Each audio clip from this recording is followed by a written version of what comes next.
Next, we'll look into the micro stresses that are causing big problems, and you college grads, how to find a job. We'll take your calls and your chats, and it all starts right now.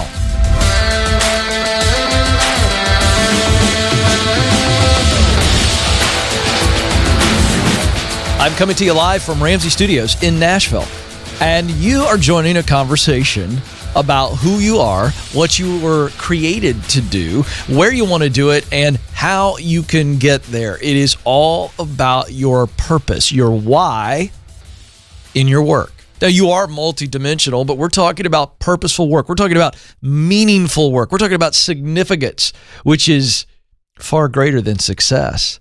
Significance, when achieved, has all kinds of success attached to it. And so we believe very simply here on the Ken Coleman Show that you were created to fill a role, an actual role. Now, not a job, but a role. You play a part in this world through your work. So if that's true, and we know that it is, then that means you are very much needed. And it means you must do it. You got to figure out what the role is, how to get in that role, where are all the places you can fill that role, and see the results of that role, which matter deeply to you. And so that's what we do. There are 7 stages on this journey. Stage 1 is get clear. Stage 2 is get qualified. Stage 3 is get connected. Stage 4 is get started. Stage 5 is get promoted. Stage 6 is get your dream job. And stage 7 is give yourself away. You realize that your work, you're in your sweet spot.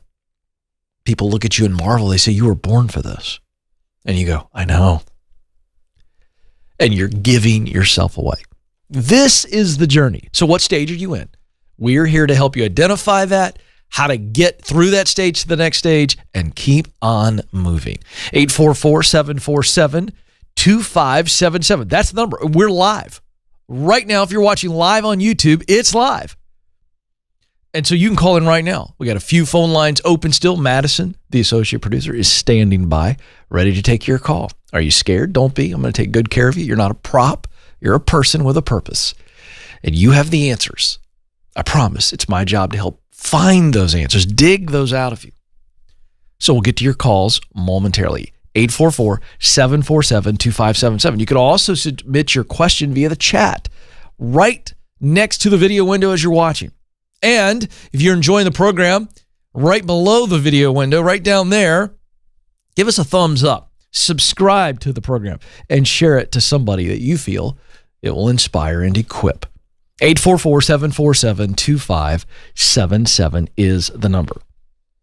Micro stresses. Joe, I'll be honest with you, I'd never heard the term micro stresses until you slapped this article on my desk from Harvard Business Review, and I think this is actually really informative. Now, there's a lot of information that I've got to cover in a short amount of time, okay? And that's why I tell you, I cite the article, the source, because you can look this up. Just look up micro stresses, Harvard Business Review, if you want to dive into this. And this is one of the articles where I'd say I would do a review after I just go through this. A lot to cover. Okay, let's start with micro stresses. By some estimates, 60 to 80% of all doctor visits are related to stress. And so unrelieved stress, we know, in the workplace is going to lead to exhaustion, detachment, and poor performance. So Harvard Business Review has identified 12 common relational drivers of stress. Now, before I list these out, did you catch that key operating word there? Relational. These are people factors. And folks, that's where most of the stress comes from, is the personal interaction. Okay, so here we go. Going to run through these quickly and then give you some hope on the other side of this. Okay, number 1, misalignment of roles or priorities. But leaders, this is on you. And worker, this is on you to get with your leader, make sure you're clear. Number 2, when other people don't deliver, you're relying on them and they don't do their job. Number 3, unpredictable behavior from a person in authority. Leaders, people leave leaders, not companies. Number 4, poor communication. 5, surge in responsibilities at work or home. So this is where, again, you become overwhelmed. Number 6, managing others and feeling responsibility for their success. Oh, this is good old-fashioned pressure. Number 7, confrontational conversations. Number 8, mistrust. Number 9, people who spread stress. They create stress for themselves and others.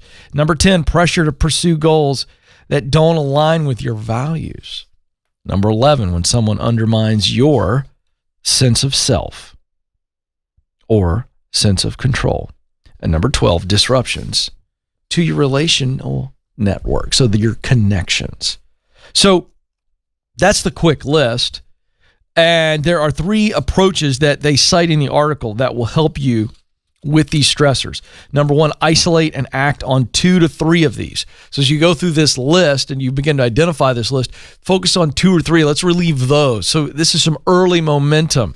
Really good advice. Number 2, invest in relationships and activities that keep these less consequential micro stresses in perspective. So that's a lot of fancy words. What that means is focus on relationships and activities that really minimize these stresses. They're just so much more valuable to your life that you go, oh, these are like a fly.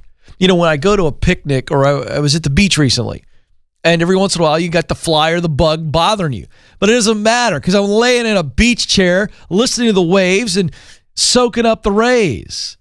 So my situation that I'm in, I'm putting myself in a situation that the minor nuisances are just that. They really don't stress me out. And third, distance or disconnect from stress-related or stress-creating, rather, people or activities. So here's the idea. If you see all these stressors coming your way and you feel it, you go, wait a second, who's causing this stress for me? Or am I putting myself in a situation where I'm stressed? Here's what we do. I'm out. I'm done hanging out with you. You bring me down. I'm out. Those 2 words will free a lot of you up from these micro stressors we're talking about. 844-747-2577 is the number. 844-747-2577. Coming up a little bit later in the program, got an article at kencoleman.com. I'm going to talk a little bit about it. Specifically, you college grads, you're looking for a job, and the whole job landscape has been flipped upside down because of coronavirus. So I'm going to give you some very helpful things that will help you. But first, to the phones we go. We're going to start off with Megan, who is joining us in Houston, Texas. Megan, you're on the Ken Coleman Show. Hi. Hi, Megan. How are you? I am living the dream. What's going on with you? Well, I was wondering, because my brother needs a new job eventually, but he needs a desk job, and I'm disabled, so there's only so much I can do. I was wondering if you had any ideas for what my brother could possibly do. Well, I wish your brother was on the line, but you're a really awesome sister. Let's start with that. I think you're amazing. The way to help your brother is to help him get clear. It's what I do every day on the program. So what I'm going to suggest is that you say, hey, brother, will you come over to my house or my apartment and let's watch just one show maybe, and have him listen to a couple podcasts, but have him sit there and watch one of these shows and have him watch me go through this with other people. Okay, so I'd start there. Second thing is let's walk him through the Career Clarity Guide, which is free at kencoleman.com. Have you downloaded that? No, I didn't even know that was a thing. Well, that's great. That's why you called. I'm here for you. So it's free. It's called the Career Clarity Guide, and it's on the resources page of my website. I want you to download that when this phone call is over, and I want you to get him to take it, talk it through with you, and watch one of these shows. Maybe jump on, listen to a few podcasts. You can listen to that for free. We take every show, and it's out every day on podcast form. So let's start with that. And then if you can just help him do that, that's all you need to do. Your physical disability, it's not on you to get him a job. It's on brother to get a job. And I think that all that you need to worry about doing is helping him get clear and encouraging him. That's all you need to do. It's up to him. Do you understand what I'm saying? Yeah. All right. Well, you are an awesome sister. So go to kencoleman.com, get the Career Clarity Guide, and get brother to listen or watch the show. And even better yet, have him call me. It's a toll-free number, 844-747-2577. You know, folks, listen, it bears repeating that even though this is a national show, these are real people that are calling. This isn't a reality show that's all scripted. I'd never talked to Megan in my life. She just called. You're watching right now. You're a phone call away. That's why I do the show. So if you've got a friend or family member that you want to encourage, have them listen long enough till they go, oh, this guy's not going to make fun of me. This guy's not going to yell at me. This dude's going to dive into my life and he's going to help me. Folks, that's why we do the show. So you're a phone call away. All right. And here, one thing that Joe reminds me a lot is that if you are worried about somebody in your work hearing this, which is legit, we can change your name and your location. So for some of you who just need a break from your everyday life, what's the name you wish you were named, and where would you like to live? Call in from there, and nobody's going to know. All right? There we go. 844-747-2577. Back to the phones we go. Misty's up next in Detroit, Michigan. Misty, you're on the Ken Coleman Show. Hi, Ken. I'm excited to speak to you. Well, Misty, I'm excited to talk to you. What are we talking about today? I'm pretty much trying to decide on where to focus my energy. Really briefly, I love fitness. I love it. But I also love all things international. So I went and got a master's degree in international relations. But at the same time, now I'm working to get a certification to become a personal trainer. Halfway through my studies, I figured out, no, I don't like this as much as I thought that I did. I'm panicking. I'm at a job that is unfulfilling, where I'm micromanaged. I'm not using any of my skills and talents. And I don't know where to direct my energy. I'm using the proximity principle. I'm reaching out to different people that are in international relations, but I can barely make time for myself aside from the gym. So how do I prioritize and strategize? I feel like I'm stuck in discovery too. Yeah. I think, what you've got right now is you've got some confusion. And so I want to go back into what you just told us, and we need to dive in here and let's unpack your heart. We need some clarity from your heart, because this fitness and then international relations and this back and forth, and you're in a fitness job now. Am I understanding this correctly? No, I work in a warehouse. Okay, well, hold on a second. So when you said, I went into study, and as I was studying, I realized I didn't want to do fitness. Did I hear you correctly? Yeah, I don't feel the passion. Okay, why? What changed about I want to be in fitness or a physical trainer for people, and now I don't? What changed? I feel like maybe I pursued this listening to other people. And so you actually got in it and was like, I like working out personally, but I have no desire to help other people work out. Yeah. Okay. All right. I just want to make sure we're clear on that. Do you understand? I want to make sure I know what changed it. Now, this sounds like it's the right type of change where you go, a bunch of people recommended this. I went in and I got into it, which is what I talk about on the show, clarifying and verifying. As I clarify what's involved in a job day to day, then it allows me to verify whether or not I want to do it. And that's what you're telling me happened. You went, oh, no, this ain't my jam. No. Okay. So what is the perfect gig? Give me the dream. Let's say I fast forwarded life 5 years from now, just like this. 5 years, boom, we're in the future. You're super successful in international relations. What does that look like day to day? Tell me. It's something where I have a chance to learn or interact with people in a foreign language. There would be a clear upward trajectory. I would be traveling up to 60-70%, ability to work remotely, something that positively impacts people. Okay, stop. Pause. All right, this is great. I'm interrupting you on purpose because I want you to go deeper. You need to go about 3 levels deeper. It's not deep enough right now. I get that you love the idea of traveling all around the world and working in your apartment in your house. Who doesn't like that idea? All right, that's fun. All right, you do have a passion for language. Sounds like foreign language, and so the question is, you need to go deeper, and this is what we ask in the Get Clear stage. And when we talk about talent, passion, mission, I think the only thing you need right now is figure out the mission. And here are the questions you need to answer. Let's take a stab at it right now, and I want your heart to answer. All right, because you've already done a good job of painting kind of the environment you want to be in. But who do you most want to help? Who are the people? What is the challenge or problem that they have, or a desire or want that they have? And then what is the solution or solutions to that desire or problem that you get fired up about? Take me there. Well, I want to help everyone, but I'm thinking now when I lived abroad and it was so difficult to be there without connecting with anyone. So maybe people that are coming here and trying to get okay, so let's acclimated. All right, so let's just fill this in. Now, here's what's fun about this. Okay, Misty, don't get all hung up on this being in stone. We're not writing in concrete.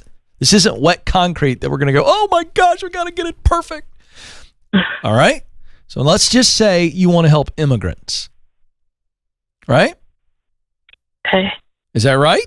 You want to help immigrants that are coming to the United States and they don't know many people. They don't have a lay of the land. They're just coming to this new, big, vast country. Is that correct? Yeah, that makes sense. All right. And so their challenges are the challenges that they're facing or the desire. So we're looking at they either have a problem or a want, a desire. Okay? Which way do you want to go there? What comes to mind? You go, okay, the problem or the desire they have the most that I want to assist with is, give me an answer. Mental health. Oh, interesting. Mental health. Okay, great. And so the result, the solution to that is what? That you want to be a part of. Is it counseling, mental health counseling? Is it giving them resources to get the counseling? Is it more informative or is it more therapeutic, your role? Wow. Maybe more Don't maybe overthink finding this. resources or reaching out to them, because when I was abroad, I was lonely and it caused me to have anxiety. And Are you a connector by nature? I think so. I don't know. No, you do. Don't overthink this stuff. Do you enjoy connecting with people? When you meet a stranger, is that something you look forward to or does it sap your energy? A bit of both, honestly. I'm an omnivert and I'm an empath. So, oh my, it's complex. Well, I just think you think too hard about stuff. The point is you get the juice when you help people, correct? Yes. And you give them information and point them in the right direction. That's the juice for you. Yes? No? Maybe? Yes. Yeah, so here's my point. I'm trying to help you see the difference between you're not going to counsel these immigrants on their mental health challenges. You're going to help them gather resources and point them to places where they can get that help. They're coming to this country for the first time. They don't know where to go and how to do it and what to do, correct? Yes. So you've got to envision this here. This is the exercise, which, by the way, it's why I said earlier, you're not writing this in concrete. Okay? You're just working through this exercise. The questions you answered for me were, who do I most want to help? Who are those people? Get a vision for them, a very specific vision. What's the problem they have or the desire they have that you go, oh, I'm about that. And then the third question is, what are the solutions to that problem or to that desire that you get excited about offering? And so that's where they all come together. Make sense? Yes. That's where you've got to stay. Now, we've got some answers right now. This is a first draft, okay? So you can keep working through this exercise after we get off the phone together. But I want you to at least play this one out and go, okay, where do I do that in the United States? Where are those jobs? So now that we know what you want to do, we're looking for the jobs in the marketplace. The marketplace matches where you can do that work. Does that make sense? Yes. So the question becomes, and then how do we then work in, I want to travel a lot? So you got to figure that part out as well. So I think what this is going to do is you want to be involved with people that are immigrants or you want to be on a foreign mission. You got to figure that part out, but that part will come to you. What you have to stay very clear on is, who do I most want to help? What's the problem or the desire that they have? And then what's the solution or what are the solutions? By the way, there's usually multiple solutions that you can get excited about. Now, there's one thing I want to touch on here before we move on. We're going to get to the chat room in just about 30 seconds.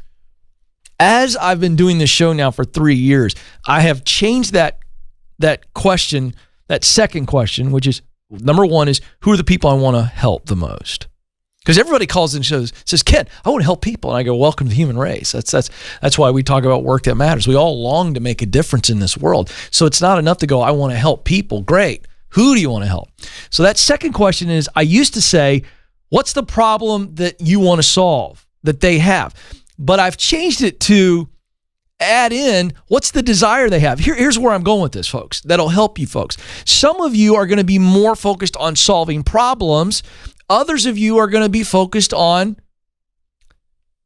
giving people what they want. Let me explain. Dave Ramsey loves to make fun of me for how many pairs of shoes I have. I'm a shoe guy. I love shoes. I am unapologetically a shoe guy. I love shoes. So there are people out there who are focused on designing shoes and selling shoes that people like me want. Is that a problem I have? I don't have a problem in that I don't have any shoes. If I have a problem, it's I have too many shoes. But I digress. The point is that if you want to go into design or build houses for people, you're not solving a problem per se, but you are providing a solution to their desire. So I have added in that second part. What's the problem that these folks have that you want to help? Or what's the desire that they have? If you want to sell them makeup, great. You want to do cut their hair or do makeovers or whatever. Well, that's a desire that people have to look pretty or to look good or feel confident. So understand that once you get into this, well, what's the problem? Because those first two questions are for you to get clear on what makes your heart come alive.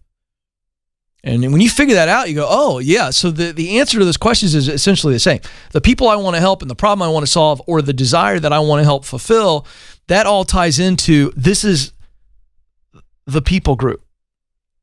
And then we go, oh, okay. So what are all the different solutions?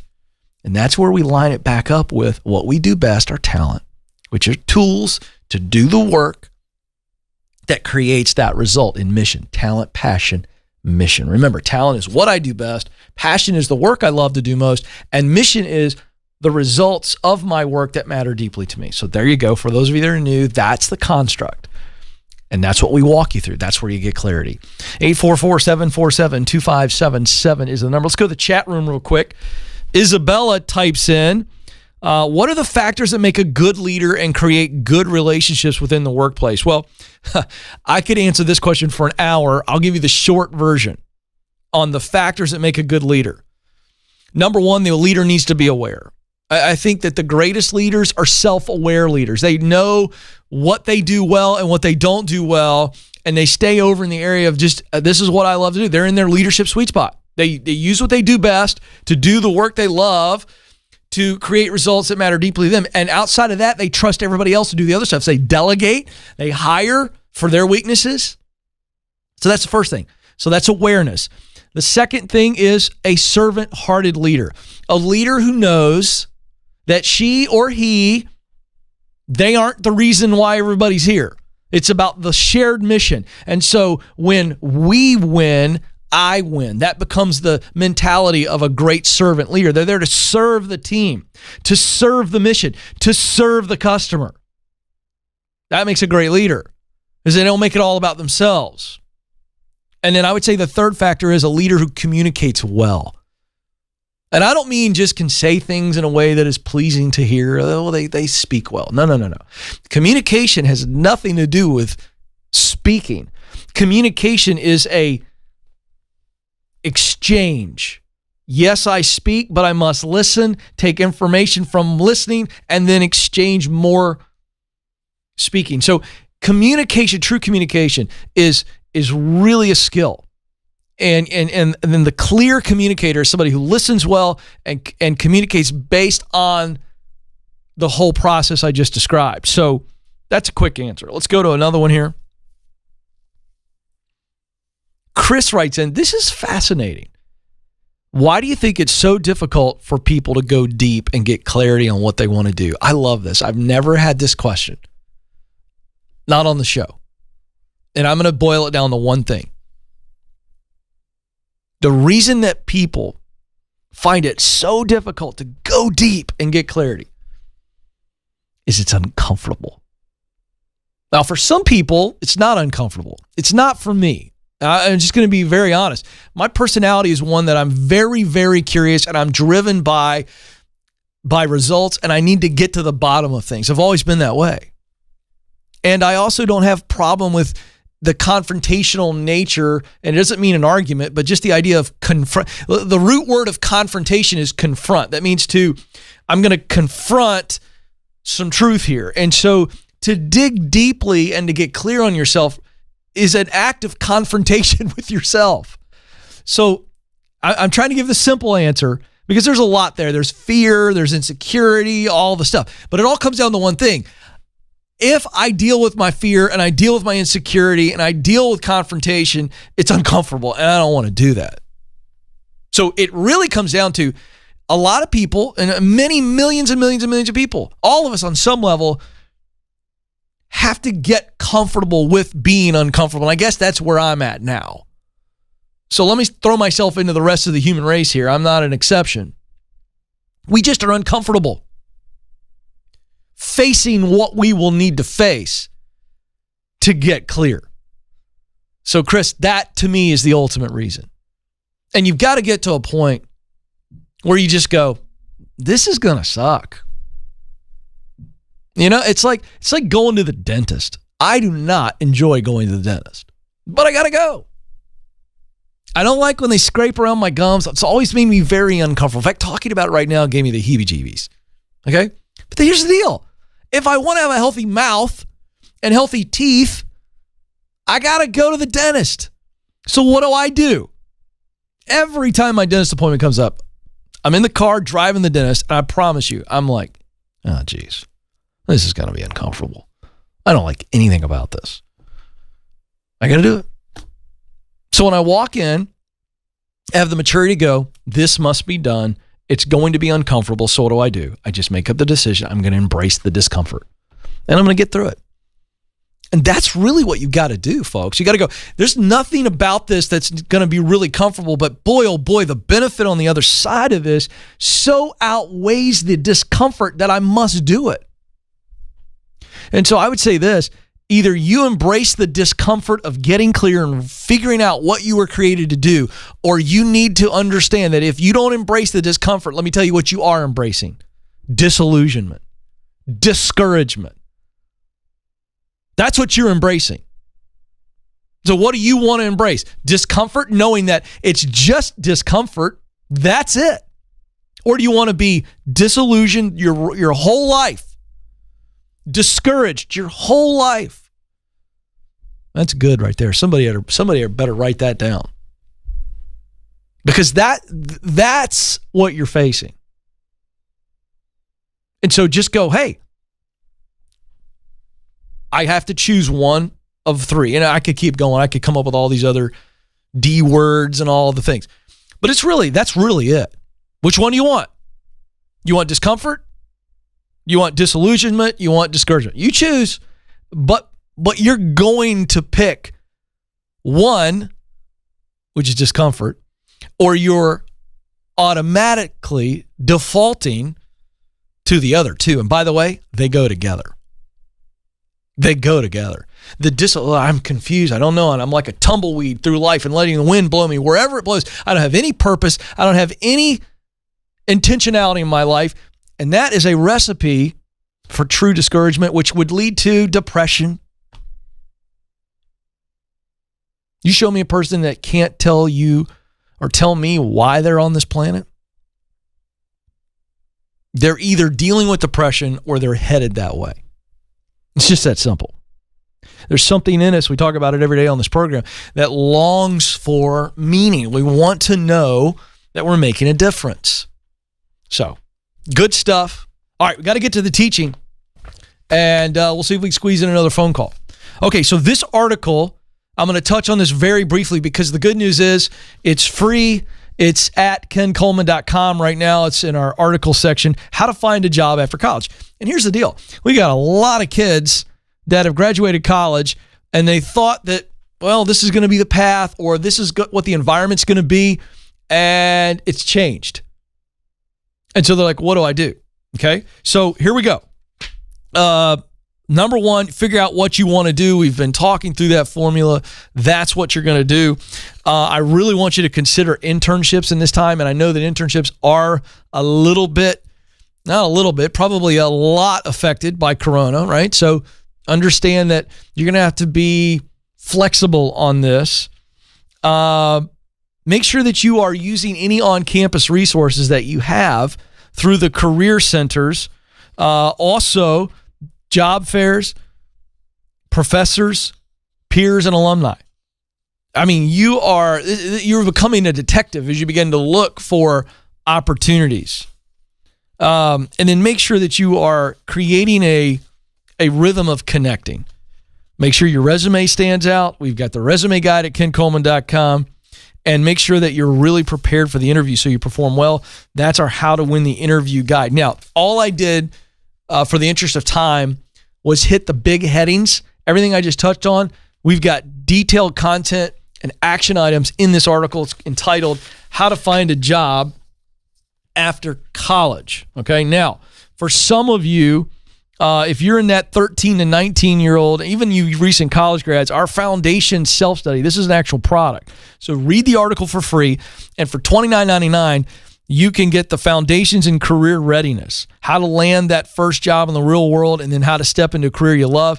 Again, if you're in college right now, so you're early on, this is not the college grad that we've been talking to, but this is that 13 to 19-year-old group. This is a great product. I'm teaching it. It's easy to follow, easy to digest, and easy to act upon course. It's called Foundations in Career Readiness, kencoleman.com, and click on store, and it's there. It's only $29.99, so go check that out. All right, 844-747-2577 is the number. Let's go to Will, who's up next in Tallahassee, Florida. Will, you're on the Ken Coleman Show. Hey, how you doing today? Will, I'm living the dream. What's going on? So thank you for taking my call. Sure. I just had a question for you. So right now I'm actually going into my second year of college. I've switched my major, a couple different times. I was accounting and finance, but then it wasn't really giving me the finance emphasis. So I switched to full-time finance, and I was planning to get my master's. I'm a year ahead, so I can hopefully get my master's and my bachelor's within 4 to 4.5 years total. And I just wanted to know if I'm on the right track as far as what I want to do. Right now I work part-time as a leasing agent, and I absolutely love the sales. It's just so exciting, and I just want to know kind of if I'm going down the right track, what my possible career goals would be. I kind of want to go into wealth management, and I didn't know. I want to help people, so how can I kind of balance everything out?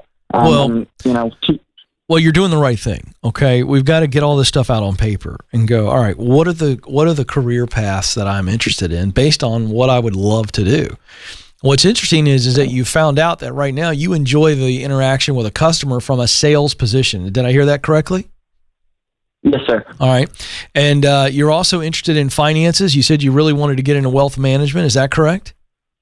Yes, sir. All right, so what's driving the wealth management? Where's that coming from? What's the why behind that? As it stands right now, and you don't have to give me some romantic answer. I just want to know right now, young Will, second year in college, thinking about doing wealth management. Why? What's driving that interest?